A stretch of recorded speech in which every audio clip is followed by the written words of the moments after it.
पुण्यात तुमची जी काही जहागिरी आहे, जहागिरी एकदा दिल्यावरती ती परत कुणाच्याही बापाला घेता येत नाही, हा पूर्वीपासूनचा नियम.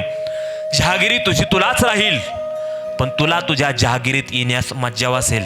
जे लोक बोलतात ना, महाराज साहेब काय करत होते बंगलोरामध्ये, ऐका दादांनो, हाऊस नव्हती आली, डोळ्या देखत आपल्या पत्नीचा त्याग करून, आपल्या धाकट्या मुलाचा त्याग करून लांब कोसवर तिकडं विजापुरात बंगलोरात राहिला. महाराजांना हाऊस नव्हती आली हो, मज्जाव केला, जीव वाचवतो तुझा शहाजी, पण तुला बंगलोरात जावं लागेल.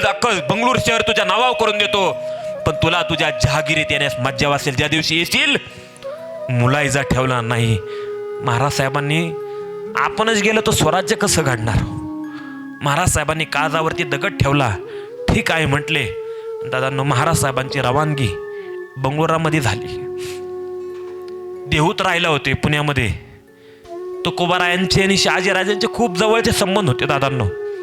तुकोबारायांनी जो अभंग म्हटला ना, तुमची आमची हेची बेटी, येथून या जन्मतुटी, आम्ही जातो आमच्या गावा, आमचा रामराम घ्यावा. की महाराज साहेब ही भूमी सोडून बंगलोरामध्ये जाणार आहेत.